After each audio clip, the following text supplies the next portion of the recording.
Olá pessoal, tudo bem com vocês? Na aula de hoje vamos falar sobre proteínas.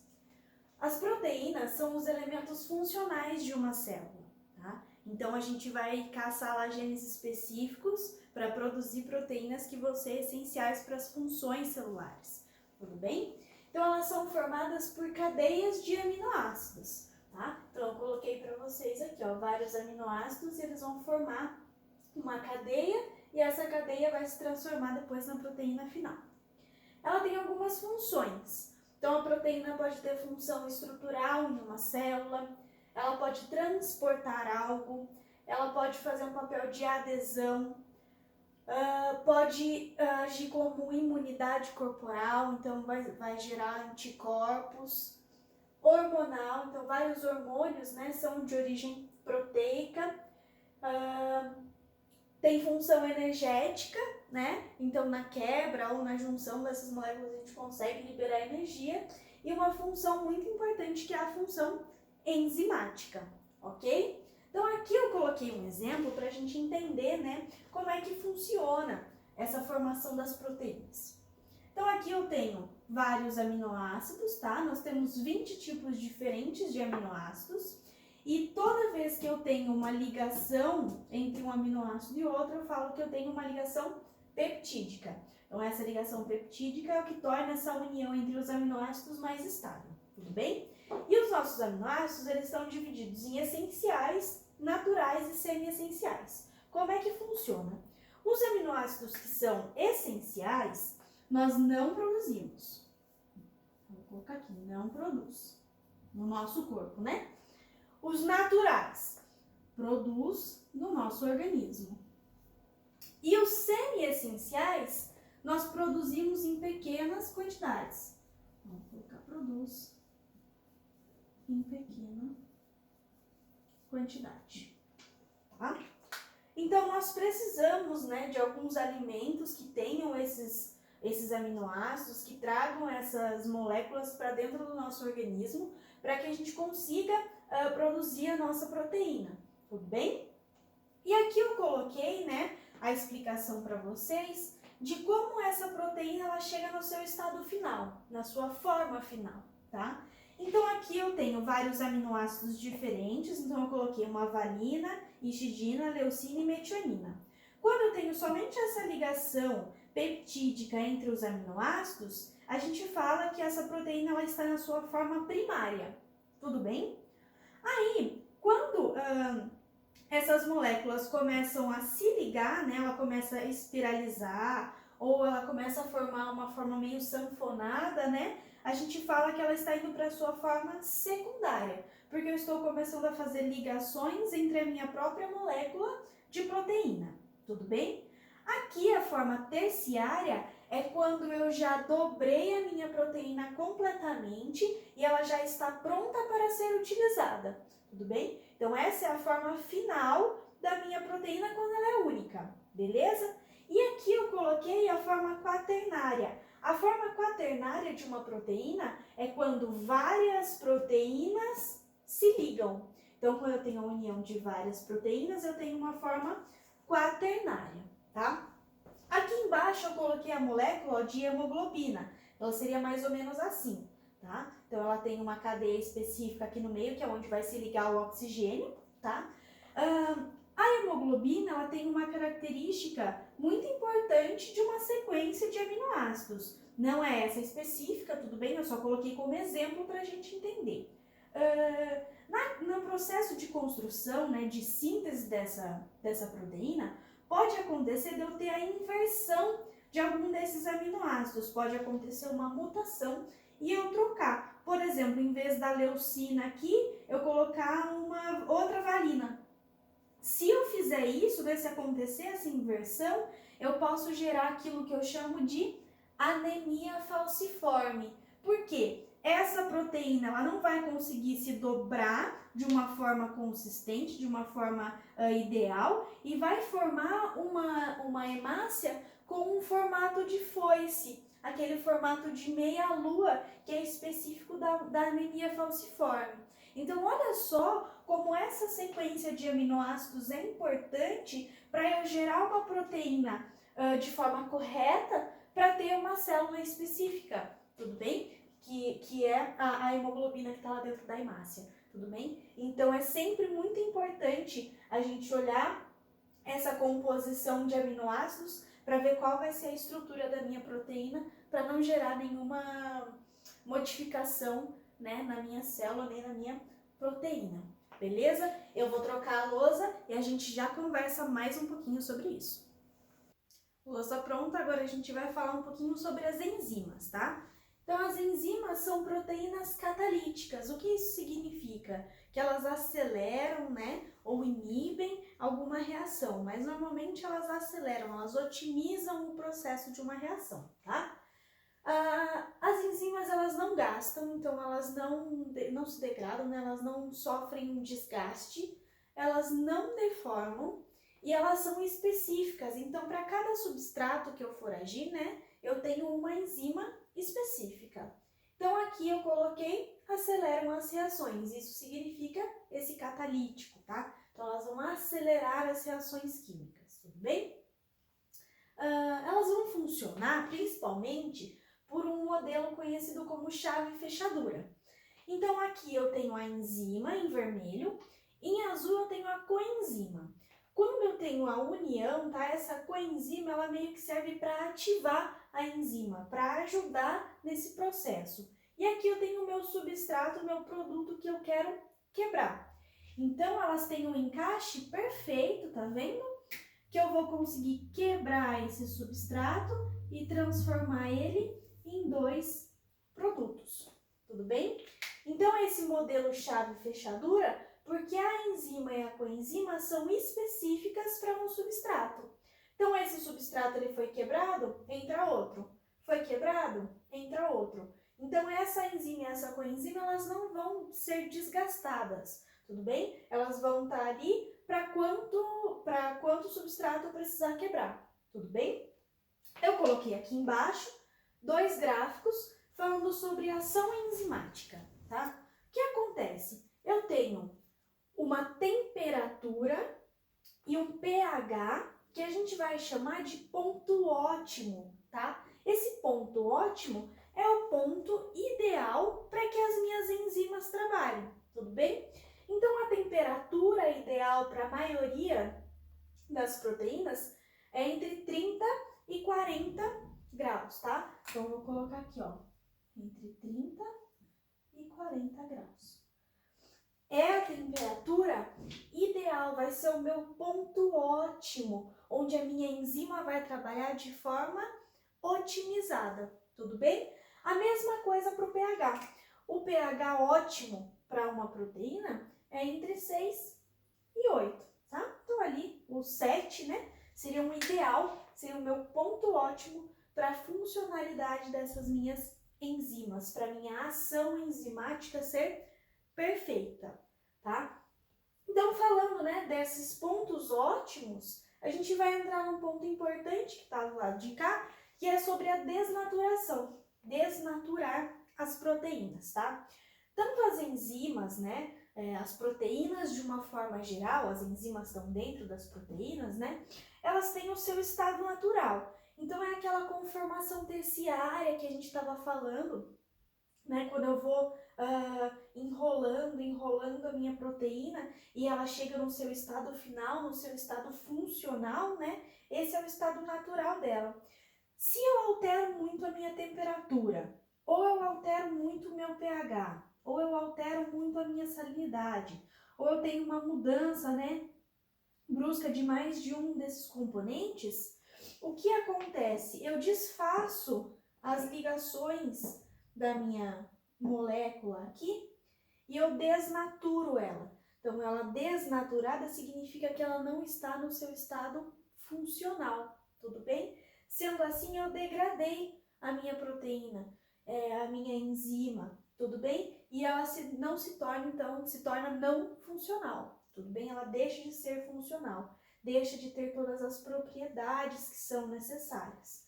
Então, esse processo de desnaturação acontece para as proteínas todas em geral, tanto as proteínas, né, que a gente estava falando, quanto as enzimas que estão caracterizadas dentro das proteínas. Eu vou trocar a lousa para a gente falar um pouquinho sobre os anticorpos agora. Aguarda aí. Lousa pronta, vamos falar um pouquinho sobre os anticorpos então. Os anticorpos são as proteínas de defesa do nosso corpo, tudo bem? E eu fiz um desenho aqui então de como é mais ou menos, né, essa estrutura dos anticorpos. Então a gente tem uma estrutura maior aqui que a gente vai chamar de cadeia pesada, tá? Porque ela é mais comprida. E a gente vai ter aqui as cadeias leves, que elas são menores.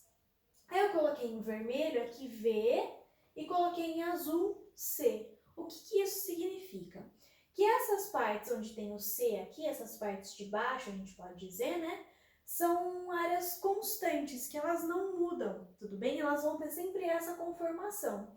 E eu tenho aqui 4 áreas com V, tá? Que são áreas que elas podem variar de acordo com o patógeno, né? Que vai entrar em contato aqui. Então, dependendo do vírus, da bactéria, né? Qual seja o patógeno que eu estou entrando em contato, eu vou gerar a ativação do meu linfócito B para a produção de anticorpos diferentes, tudo bem? Então eu coloquei aqui para vocês, né, que o linfócito B, ele é uma célula de defesa do nosso organismo, mas ele é uma célula que ainda não entrou em contato com nenhum patógeno, tudo bem? Então quando eu tiver o contato com esse antígeno, que a gente chama, né, eu vou gerar a ativação do meu linfócito B. Isso tem 2 saídas. Eu posso gerar o linfócito B modificado, que são os plasmócitos, e esses plasmócitos eles vão produzir os anticorpos, ou então eu posso gerar células de memória, tá? Então eu já tive contato com esse antígeno, eu já fiz os meus anticorpos, então essas células vão armazenar a memória sobre aquele antígeno, sobre aquele patógeno. Então eu já sei como me comportar quando eu entrar em contato com ele novamente, tudo bem? Então agora a gente vai falar desse pedacinho aqui, ó, que é sobre resposta imune, tá? Então eu tenho resposta imune primária e resposta imune secundária. Como é que isso acontece? A resposta imune primária é quando o organismo ele é exposto pela primeira vez ao antígeno, tudo bem? Então eu fui exposta a uma doença pela primeira vez. Isso pode acontecer de forma natural, então, né, no ambiente eu acabei entrando em contato com esse patógeno, ou por vacina. Na minha vacina eu posso ter o vírus atenuado, eu posso ter uma proteína, eu posso ter uma parte da cápsula, algo que vá fazer com que o meu corpo ative os meus linfócitos B para a produção de anticorpos contra aquele patógeno, tudo bem? Então isso vai acontecer ou de forma natural, ou por meio de vacina, tá? E aí vai ativar o meu linfócito B e a gente volta para esse pedaço. Eu ativo o meu linfócito B e primeiramente eu faço o quê? Transformo ele em plasmócito para gerar anticorpo. Tudo bem. A resposta imune secundária vai acontecer quando eu for exposta ao mesmo patógeno por uma segunda vez. E aí o que vai acontecer? Eu tenho rápida produção de anticorpo. Eu tenho uma maior quantidade de anticorpos devido às células de memória. Então eu não falei aqui que o linfócito B ativado, ele gera plasmócitos e depois ele gera células de memória? Quando essa ativação acontece pela primeira vez e eu produzo uma grande quantidade de anticorpos, eu também gero células de memória. Para quando eu entrar em contato uma segunda vez com o mesmo patógeno, eu já sei como agir de forma rápida, com uma grande quantidade de anticorpos, por ter essas células de memória. Tudo bem? Eu vou trocar a lousa e a gente vai falar mais um pouquinho dessas questões de imunidade. Tudo bem? Eu já volto. Enfim, chegamos à última parte da nossa aula, onde a gente vai falar sobre imunidade ativa e passiva. Como é que isso funciona então?